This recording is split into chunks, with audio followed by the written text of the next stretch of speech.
Welcome, folks, to episode number 38 of the No Conference for Old Men podcast where three old guys are talking Houston Cougars basketball with a bit of Big 12 coverage added in as well. And proud members of the GoCoogs.com network, the undisputed number one Houston Cougars content provider. Well, another week and another pair of destructions of Big 12 opponents as the Cougars introduced Kevin Young to Big 12 defense in an 86-55 blitzing of his BYU Cougars, and then turned around for a big Monday shellacking of TCU, 65-46, to pay back one of only three losses in conference last season. After now keeping the last 7 teams under 55 points each since Vegas, this Cougars team tries to keep the momentum going with another pair of games this week at Kansas State this Saturday and then returning home for a tricky game versus West Virginia.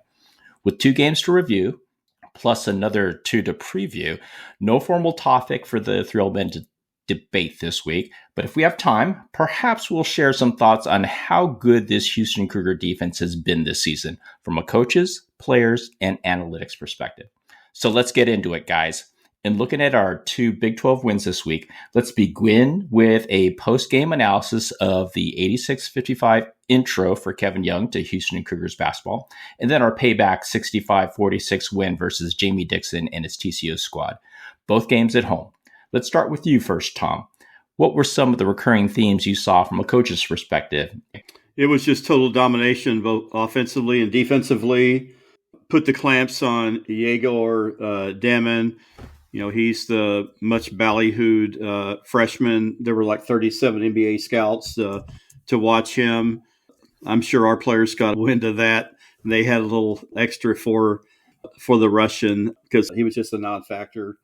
We had good Malik on offense. Last couple of games, he's been inserted into the game a little bit earlier, and that seems to help him.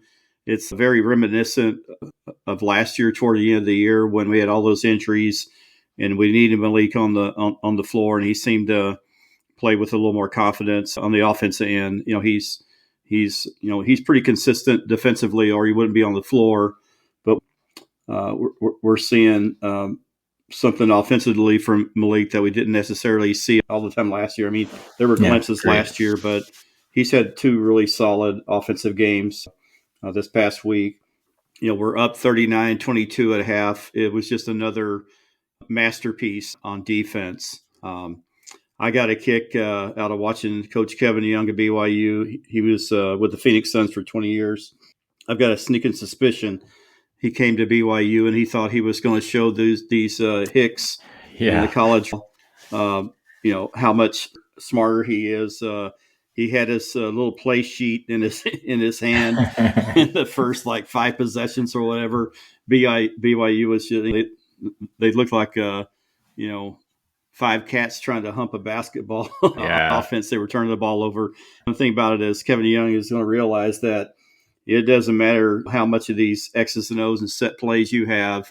College basketball is going to be defending and rebounding. Yeah, different. I mean, Kelvin coached in NBA 6 years, so he's Kelvin. There's nothing new under the sun. Yeah. I just kind of had a feeling Kevin Young was a little bit arrogant coming into this BYU job.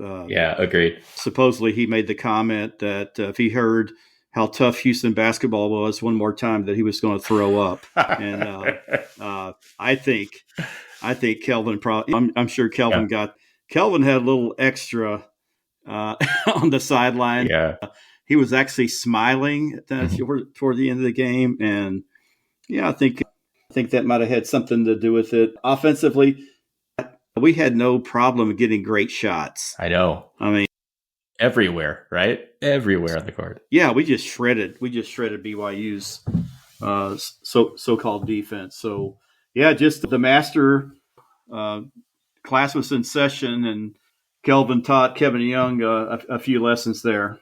Yeah, no kidding. How about a summary of the TCU game as well?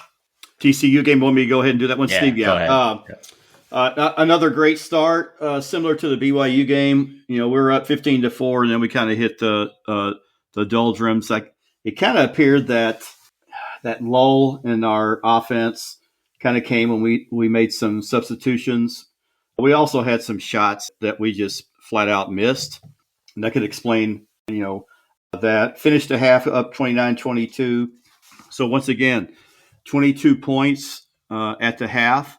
And people are looking at our offense, and like I said last week, they're pointing out the bunion on Miss America. Yeah. But the way the game was going, you just knew there was going to be a stretch there where LJ or Emmanuel are going to hit a couple of threes and put the dagger in.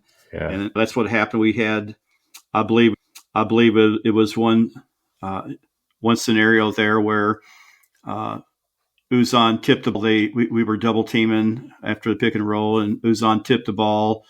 And then I think TCU got possession of it. They drove in, and JoJo comes out of nowhere, and he blocks it, makes an outlet pass to Milos. He throws it to LJ. LJ throws like a no-look pass to Emmanuel, and Emmanuel drains like a 25-footer. And it was just, that right there just sums up Houston Cougar basketball. I got goosebumps watching that play. But TCU was tough. They just had a tough time scoring, 46 points. But you got to give a lot of credit to TCU. They were fighters, but they just happened to run into a really good U of H team. Yeah, exactly. How about you, Bill, from a player's perspective? The BYU game, that's as well as we've played. Even Calvin said he doesn't know if we'll play as well, as complete a game the rest of the season. It was just outstanding everywhere. Literally the only criticism I could possibly find were that of our 11 turnovers, Tugler and Roberts each had 3. So they had 6 of 11 turnovers. That's it. The one big stat is the rebounding. We out-rebounded them 37-24. We're more athletic. We're more aggressive. It absolutely showed on the boards. 15 of those 37 were offensive. They're just not as athletic as we are. They brought in some athletes. And I mentioned them during the preview, Catchings and Demon. I liked some of the stuff I saw from Demon. He shot the ball terribly. He was 1 of 6 from the field, and he only scored 3 points. But he handled the ball pretty well for a 6'9" guard. He found open players, moved the ball to the right players, and nobody hit shots. I wasn't entirely disappointed with him, but there was no way he was going to take over offensively. And it was really Sharp and Uzan who were guarding him. So it was a better matchup for Uzan than some of the other point guards, particularly the one that I'll mention in the next game. But yeah, everyone played well. If U of H hit one additional 3-pointer, they shoot 50% from the field, from both the field and from 3. Yeah. And we held BYU to 37.5% from the field. They hit a third of their threes. Yeah, we forced them into a fair number of turnovers, 15, and that turned into 24 U of H points. And once again, that's A, the defense, and B, the superior athleticism. Really, nothing to criticize. It's just great game, great win, a huge blowout. I will say this about BYU's coach. That, he's all that arrogant coming from the NBA to BYU. I'd mentioned when we did the conference preview that he's a Mormon, and he's wanted to be at BYU for a long time. He was quick to jump to BYU when the offer came. This is where he wanted to be, and now he was anywhere near prepared for what U of H threw at him, and that's obvious because we were a 10-point favorite and we won by 31, and just put it to them defensively and offensively. I do think that he's arrogant. He's pretty. Hey, Bill, I would agree with spent the whole second half bitching at the refs. It's like, dude, coach your damn team. You're getting your ass kicked. Well, Stop bitching at the refs. Yeah, if you saw the interviews preseason, right after he got introduced, and exactly as Tom put it, he was like, "Oh, come on, college basketball. I've been in the pros. I don't want to hear about the defense in the Big 12." So I was like, he specifically said that. No, not verbatim, but like what Tom had said. He did say to the effect that, and I don't know if it was referencing Houston specifically or Big 12 defense or whatever, but he did make that comment about throwing up if he was going to hear it one more time. So. Well, obviously, it was something that, I mean, I'm sure he's not the only coach that wants to throw up when he hears about how damn good U of H's defense is. Because I want to see his play sheet. Because I've been turnover. That's yeah. right. Yeah. Why don't you go to the? But I will say though, in terms of Tom, you'd mentioned his arrogance being kind of I guess, a byproduct, if for lack of a better term, from all the bitching at the referees he did. If that's the case, then this next game would indicate that Jamie Dixon is the most arrogant coach of all time because all he did the entire game was scream at the refs. That's his I've MO. not seen anyone get on the refs as much as frequently. He was just over the top. So by that equation, he would have to be the most arrogant coach of not only in the Big 12, but maybe of all time. He looked like he was on something on the sideline. I mean, that guy was wound. Yeah, but he's been like that since his Pitt days, though, right? In the Big East, he was pretty fiery back then as well. Well, he is a former child actor, so that's right. Yeah, commercials. Yeah. So, Bill, why don't you go through that game as well? The second game, it was a 65-46. That's a tough, hard-nosed game, which makes sense. You've got the number 1 versus number 25 defensive teams in the country, so not entirely surprising. TCU scored one more point than I thought they would, so I was kind of they scored. I thought we would score more, and I don't attribute that necessarily negatively to us because we really didn't shoot that poorly. We didn't have a ton of turnovers, although, and I mentioned it to Steve when we were watching the game, that it concerned me a little bit that we had 7 turnovers in the first half, which is a fair number, but we turned the ball over very little in the second half. I just think it's TCU. TCU plays tough, hard-nosed defense, and we got a lot of shots off late in the shot clock. It wasn't a quick. We weren't taking quick shots, and it resulted in a lower scoring game. No, I'll take that shooting. If we can maintain that level of shooting for the rest of the season, I would be ecstatic. Yeah, I mean, we didn't take bad shots. Sharp took a couple that you can't call them bad because the shot clock was about to expire, and he was way outside and he hit them. So it turned out to be great shots. Defending the drill penetration. I thought that they played a lot better defensively than I expected them to against us, even though they are one of the top-rated defensive teams. The one that hurt us was Noah Reynolds, the point guard from Wisconsin, although Wisconsin Green Bay, transferring from UW Green Bay. He was good. I was impressed. He really beat us off the dribble. They had 3 assists for the entire game. They weren't moving the ball and creating shots. They were scoring off the dribble and nobody assisting on anything. And we had a lot of trouble stopping him. And this is going to lead me to a major compliment. Number one, we found out listening to Kelvin's press conference. Steve, you and I were sitting in the car listening to it, and Kelvin had mentioned that Cryer almost didn't play.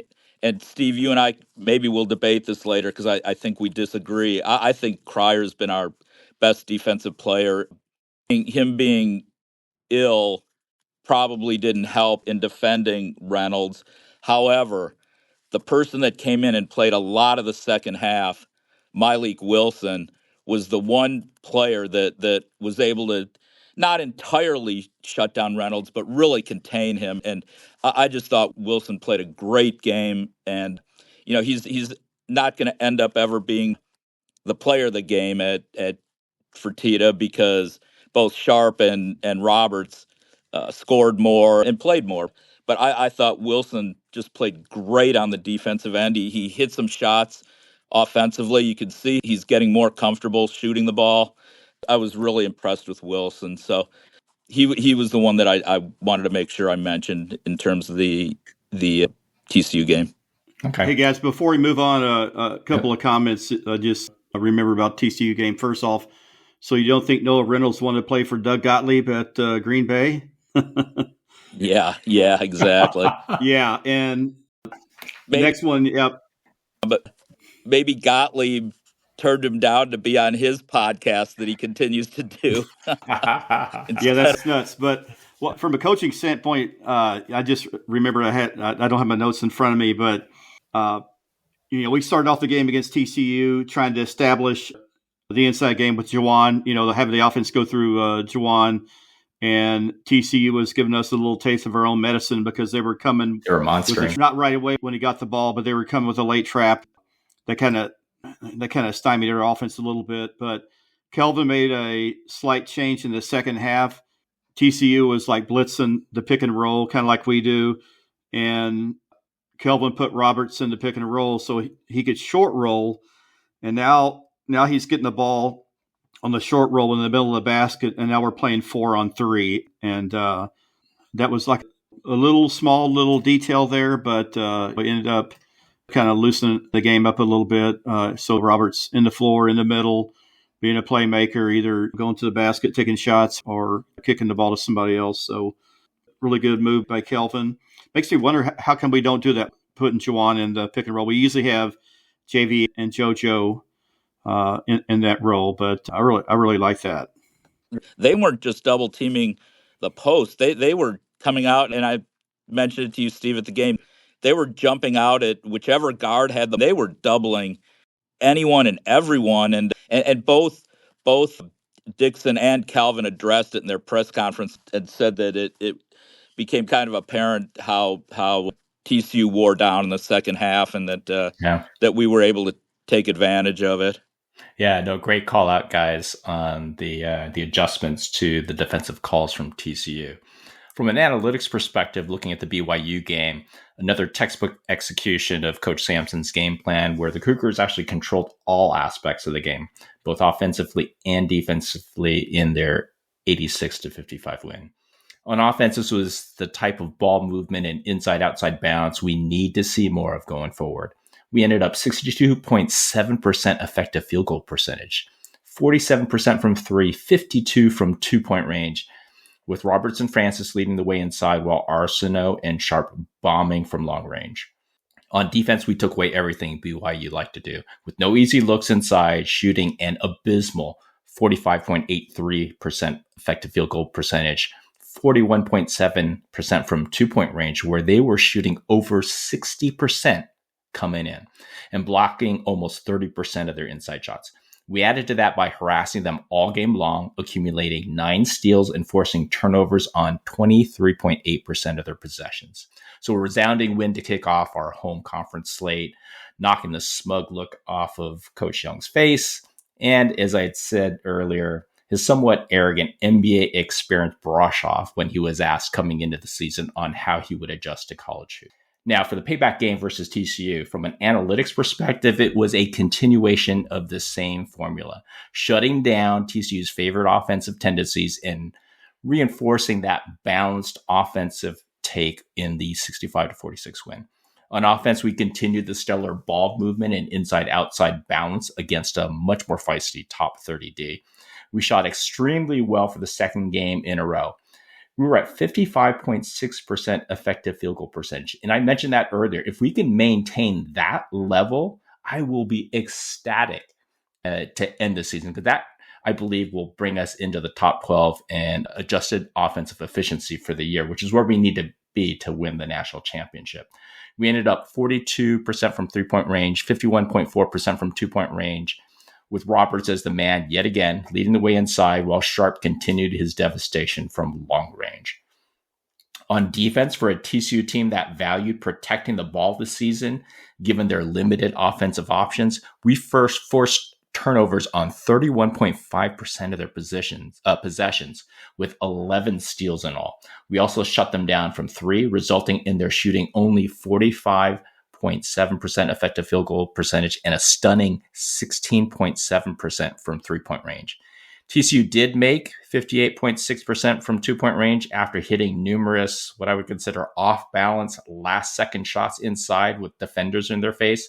Otherwise, it would have been even uglier for them. So a perfect 3-0 in Big 12 play to start off the conference slate, and we move to 2 games this coming week. At KSU, and then a trip back home versus tricky West Virginia. Bill, why don't you kick things off with a brief preview of both games from a player's perspective? Yeah, Kansas State, they're 7-7 right now. They're 1-2 in the Big 12, coached by Jerome Tang, who I respect, but he just doesn't have the horses this year. They're right around 100, I think, in Ken Palm. I don't think that they're terrible at anything, but I don't think they're especially good at anything either.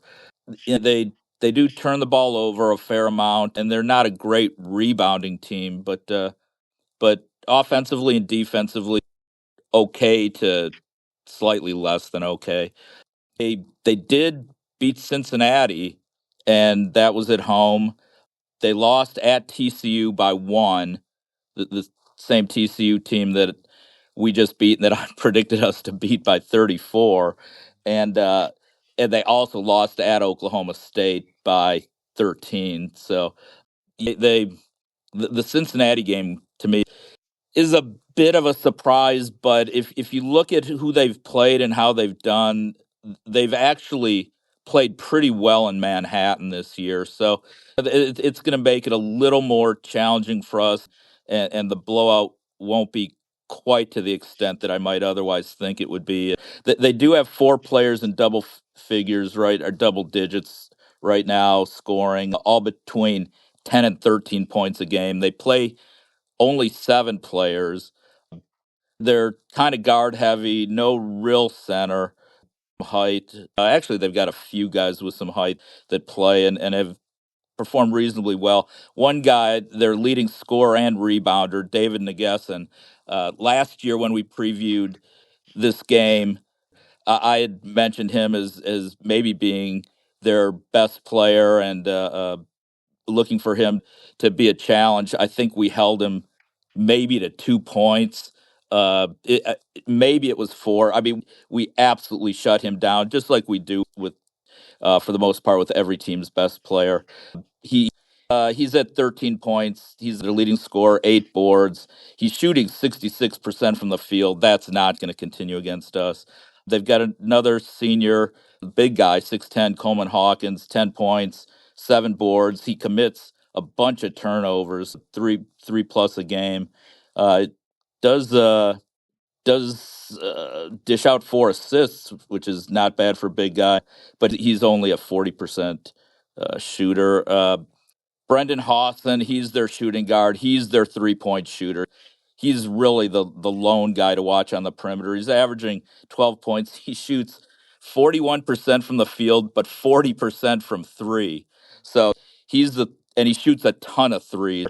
And then they've got a solid point guard, Doug McDaniel, who's 5'11", 10 points, 4 assists, 40% from the field, but he's absolutely no threat from outside.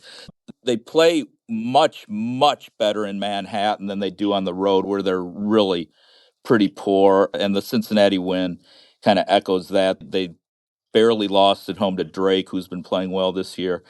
So this game should, in the end, be relatively easy for us. I'll lower the margin of victory a little bit since we're in Manhattan, and I'll say we win 77-57. Okay. How about West Virginia? West Virginia. This is an interesting one. They're 11-3 right now. They're 2-1 in the Big 12. They've had some, and everything's, well, we'll get to it, but they won by 1 at Kansas. They won by 8 at home against Gonzaga. They beat Arizona by 7 in a non-conference game. So they've got 3 good wins.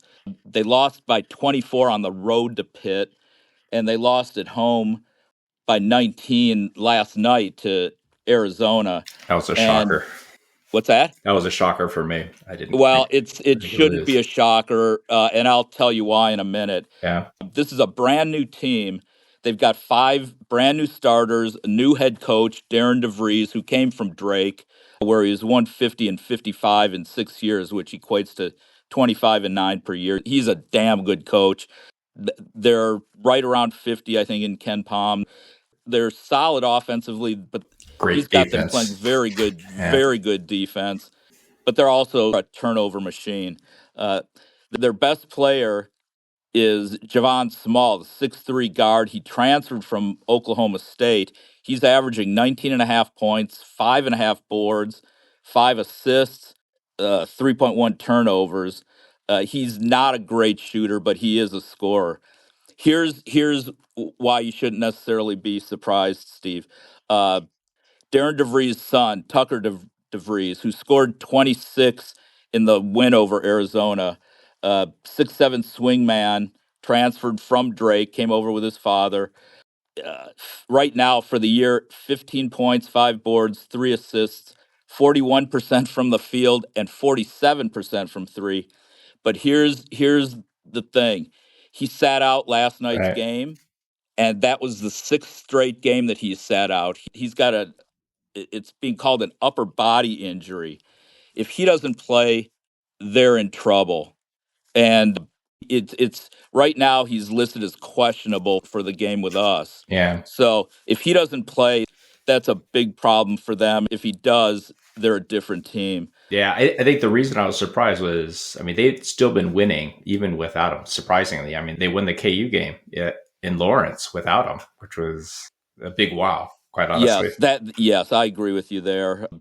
And I won't turn this into a Kansas analysis, although I think Yeah, Tom would love it if I did, because yeah. it would echo a lot of what he's said previously, but We'll save we'll that leave one. that alone. There are 2 other guys that will contribute, especially if DeVries is out. Toby Okani, 6'8" forward, 8.5 points, 4.5 boards. He's a mediocre shooter. And then Amani Hansberry, another 6'8". He's a power forward. He's about 240, 250. 10 points, 6 boards. Again, he can't really shoot, but he's big, he's physical, and he can score inside. Yeah, they're not a great rebounding team, and when DeVries is playing, they are very limited offensively. The win against Kansas was 62-61. So they DeVries has them playing really, really good defense this year. They're one of the top teams in the entire country. Uh, I think if they could protect the ball a little better, they'd be much better. But they are a good defensive team. And what I'll say is if DeVries plays, and again, we're playing at Fertitta, DeVries plays, we win 77-60. If no DeVries, 81-50. Okay, good. How about you, Tom, from a coach's perspective for the 2 games? Well, the first game, K-State, games played in Bramlage Coliseum, nicknamed Octagon of Doom because of its shape. I don't know if the students are back at K-State. If the students are back and they pack their section, it could be a boost for K-State. But I think unless Coleman Hawkins plays like Connie Hawkins, I don't think K-State's going to win. But nothing's easy on the road. You never know where these surprises come from. They're more than capable of winning at Bramlage. Somebody once said, "There's no upsets at home." I don't know if I believe that wholeheartedly or not, but in the end, I think we win because we're a tough team, and to win on the road, you have to be a tough. I think we win. Jerome Tang. I know, Steve, you kind of thought that Jerome Tang was responsible for Baylor's defense when he was the assistant there. Just a quick note about Jerome Tang. Some of you guys know I graduated from North Shore High School in Houston. Well, Jerome Tang did too, but he wasn't on the basketball team there. They had a really good basketball team along with their football team, but Tang's a Houston native. On to the next game, West Virginia. Bill touched on head coach Darian DeVries. Here's another little tidbit about them. Darian DeVries grew up in Applington, Iowa, which is about 2 hours from where I'm at. And he played for Applington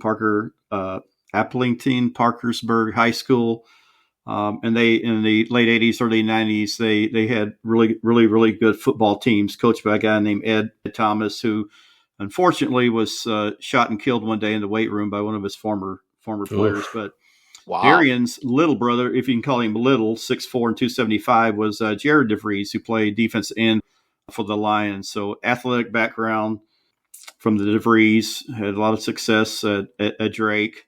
Games at home, it's a Fertitta Center. And about 2 weeks later, then we go to Morgantown and play them. So we got West Virginia 2 times in a span of about a week and a half or so. We hold serve at home. Once again, it could be another tough one, but like I said, toughest team wins. I do think we win both of these, and we roll into Kansas, 7-0, I believe. I'm kind of putting the cart before the horse, but yeah, I think we go into Kansas 7-0. We got road games at UCF and then a home versus Utah, but the next game the next game is the most important game, and it's K-State, so this is the most important game of the year. Yep, completely agree. 7-0 on our way to 18-2. We'll see. I hope so. Although now I might change I said 2.5, and the half was Tech. Despite the Iowa State Tech quick turnaround, all of a sudden I'm becoming less concerned with Tech and maybe a little more concerned with Arizona. But that's we'll see. Topic for another time. Speaking of Iowa State, since I live up here, we're flying under the radar. I know some Iowa State people, and they're like, "You guys any good this year?" And I see you lost like 3 games. And then in my mind, I'm saying, do I waste my breath trying to tell them who we lost to and the circumstances of that? And do you guys have anybody coming back this year? I know you lost Shed. Do you have anybody? So I like the position we're in. Yeah, completely. Apparently, agree. We're not underrated to everyone, because a couple of people that watched the TCU game on TV on ESPN2 said that Fran Fraschilla said that it's, and I'm probably not quoting him directly, but said that it's utterly insane that we're ranked number 12 right now, and it's just a brutal ranking. So yeah, Fran's a former coach. He's not green with envy of Kelvin. I think he admires Kelvin. So he knows the score. He knows who. Now, Seth Greenberg, on the other hand, I call him Seth Green with envy Berg, because I think Seth is envy of Kelvin Sampson, because he could never get his teams to play like Kelvin's teams. He's always ragging on the offense or whatever. But another thing, some Iowa State fans will say, "You guys have a good coach." And I'm thinking, good coach?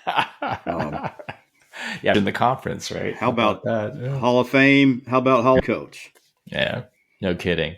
I mean, from an analytics perspective, Kansas State has been getting slowly worse each season under Jerome Tang, going from 21st in Ken Palm in 23 to number 70 last season, and now they're coming into our game at 94 in Ken Palm. KSU's number 112 in adjusted offensive efficiency and exactly 100 in adjusted defensive efficiency. And as you guys know, we're now at 16th in adjusted offensive efficiency and number 2 in adjusted defensive efficiency. Kansas State is shooting the ball a bit better on offense this season with some of the new kids that they've got on board. Number 102 in effective field goal percentage, but they continue to turn the ball over way too much, ranking 226th in turnover percentage. On D, where Kansas State has been able to hang their hat on the last 2 seasons, where they were top 30 both seasons, they have dropped off precipitously down to 100 in Ken Palm. Only area they are anywhere near our top 40 threshold for being great on defense is defensive rebounding, where even they're number 48 in Ken Palm. So a key point for us on offense will be continuing our recent ball movement and balance, and continue to get comfortable while raising our effective field goal percentage. And in my mind, 55% is kind of that magic number we need to get to as we head into March. While on D, pick on their weakness and turn them over where we can continue to up our quick points off steals, where we've actually raised our level back up to last year's levels, coming in at number 32 in the country in Haslam metrics. Based on the metrics, this is projected to be a 12-point win for the Cougs on the road by Ken Palm. KSU's lost their last 2 games on the road, so I think they should be focused and motivated now that they're back at home. But I think will still be too much for them and project a 76 to 60 16-point win. Now, on to West Virginia. They're much, much better this season under DeVries as head coach, having beaten the Zags, Arizona, Georgetown, and Kansas already this season. They come in ranked number 21st in the AP poll and number 48 in KenPom after the loss to Arizona. Now they're 98th in adjusted offensive efficiency and number 18th now in adjusted defensive efficiency.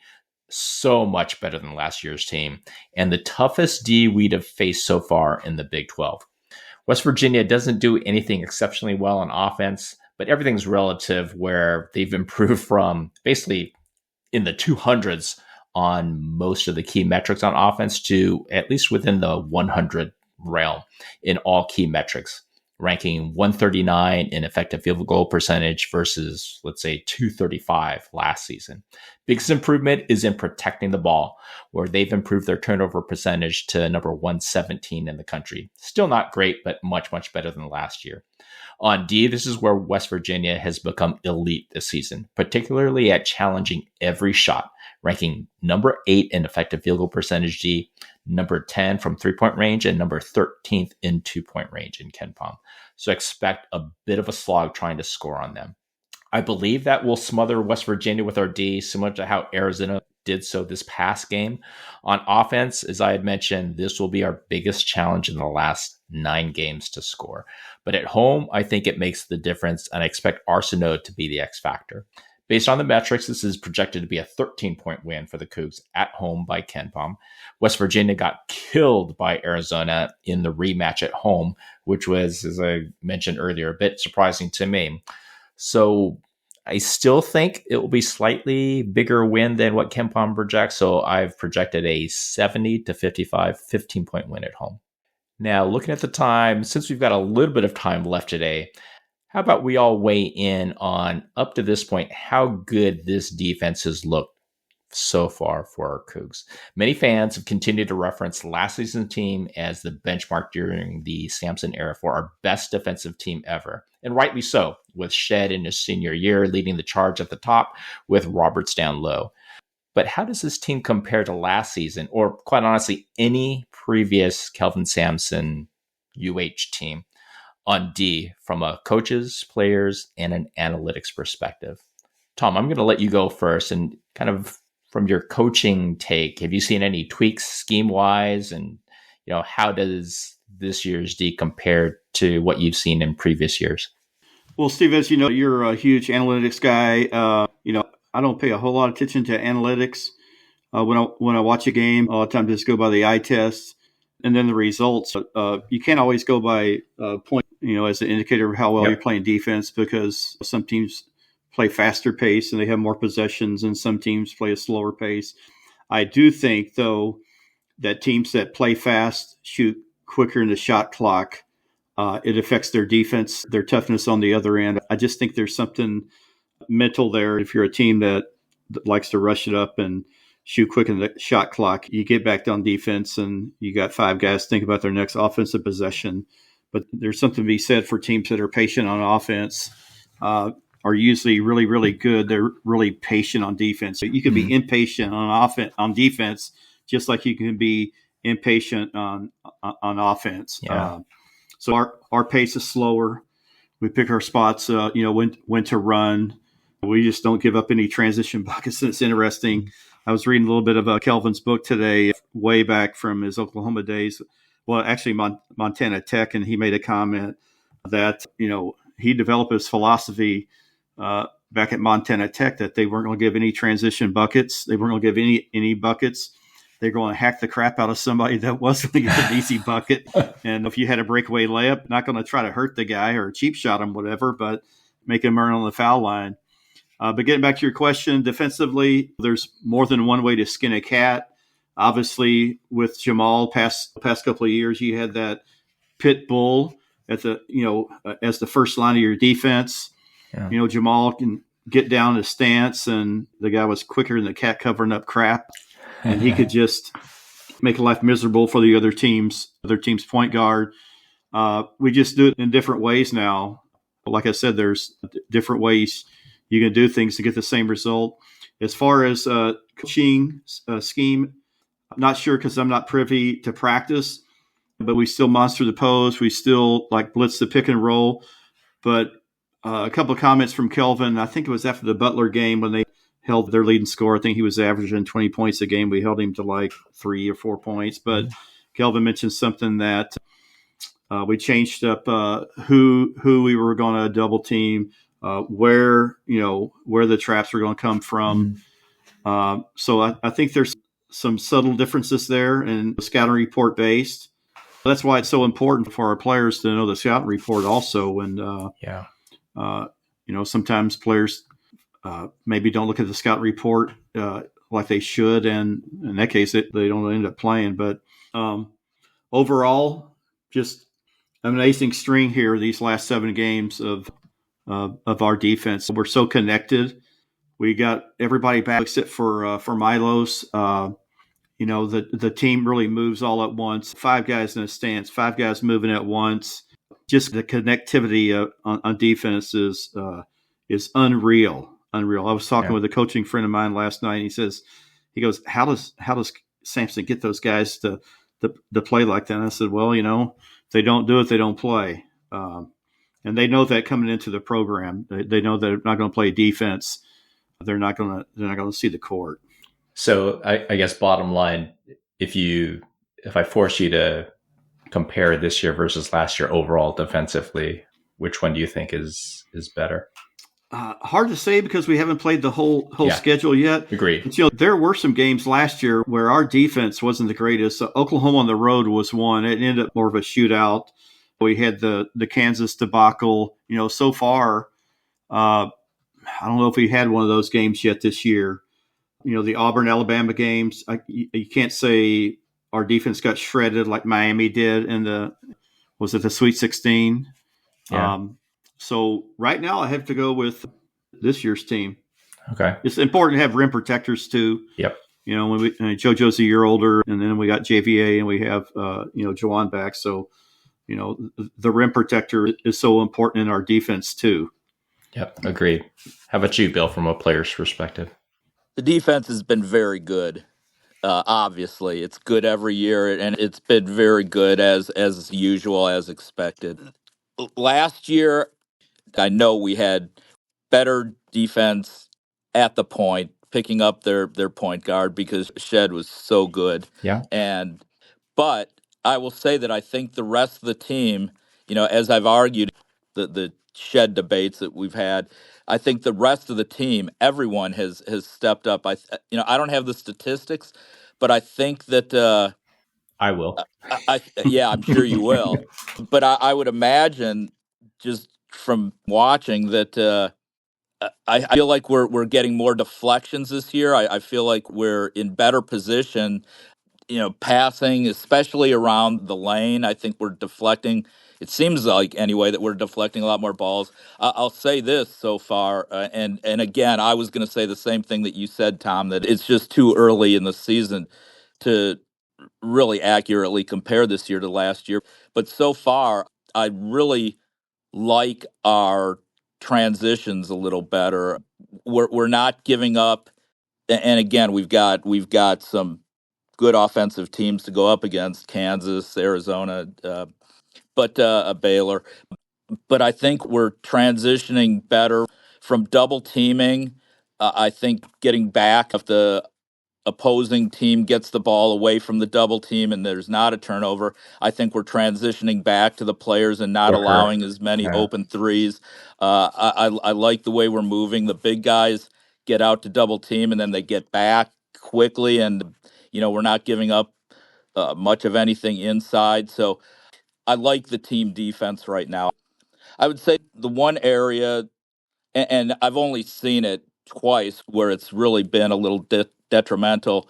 Uh, Alabama and 2 nights ago, the dribble penetration, and not surprisingly, Sears killed us when we played Alabama, and then Noah Reynolds a couple nights ago killed us off the dribble. Even Alette, who isn't much of a scorer, beat us off the dribble for TCU a couple of times.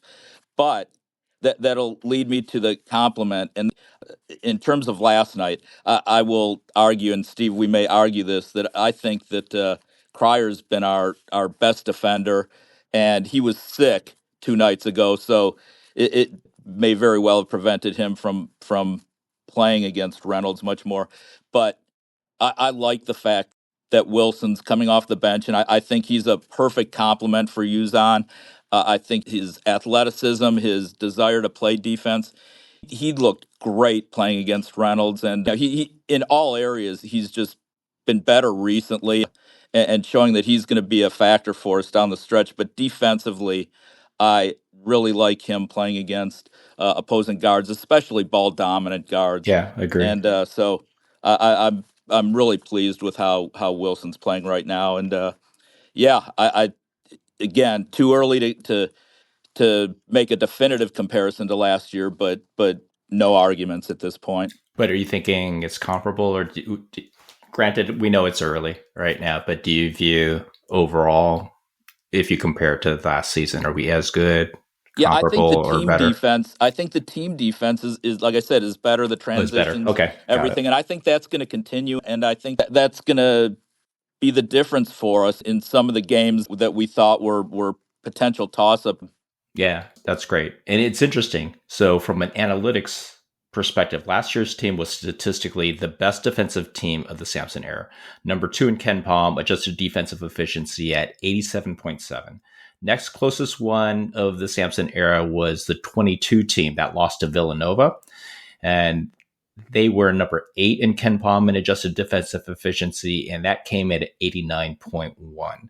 This season, granted, up to this point, we are number 2 in Ken Palm, adjusted defensive efficiency of 86.6. So even better than last season so far, which is incredible, right? And now some may argue as well that we haven't played our full conference slate yet, and we've been beating up on the patsies, but we've actually improved our raw adjusted defensive efficiency numbers since conference play has begun. So it's still early, I know, but we've improved our effective field goal percentage D, our defensive rebounding percentage, and lessened our fouling, if you can believe that. Looking deeper at defending shots, we've improved on both 3-point percentage and 2-point percentage field goal percentage D as well. We're slightly lower on stealing the ball, but we've actually upped our block shots with Tugler playing more minutes to almost blocking 20% of all 2-point shots now, which is an incredible stat. Now, when you even look at individual players this season, and I know, we're talking about and debating a bit offline around, right, who's our best defender, and granted, it's impossible to replace Shed, but all of our other returning players have upped their defensive player box score plus minus numbers from last season, which is great. Then you add on JoJo's growth and contribution this season, and it's been individually a huge jump defensively so far. And here's the shocker that I'm going to throw out to you guys. You know who has been the highest defensive player box score plus minus? And again, that's the player box score rating strictly on the defensive side of the ball. Do you know who her highest score is on that side? Let me take a guess, Milos. If it's going to shock us, I'm guessing you're going to say Uzan. Yeah, it's Uzan. How about that, fans? When you hear that, now, granted, he's had a few games where he hasn't played, right, because of foul trouble, and then, quite honestly, we've also talked about what we saw as adjustments with Uzan now starting to guard maybe the third wing and not really the point guard, where we have like Cryer or Sharp kind of alternating on that side to keep Uzan out of foul trouble. But that's still amazing. I mean, he's still playing great team defense to have the highest defensive player box score plus minus. So folks, basically what I'm saying is if we keep this up, and I believe we will, this will end up being our best defensive team of the Sampson era. So that's it for our 38th episode of the No Conference for Old Men podcast. Hope you all enjoyed it. And again, would really appreciate it if folks would follow, subscribe, or collect our podcast depending on your podcast platform of choice. We are also available via the Republic of Football podcast feed from the folks at Dave Campbell's Texas Football as the only basketball-centric podcast, or at the GoCoogs.com website for those that prefer to digest the content that way. We appreciate the continued support from all. Also, please give us a follow on our Twitter account, No Conference for Old Men. Thank you all again for listening, and be on the lookout for next week to download and listen as our next episode drops. Take care, everyone.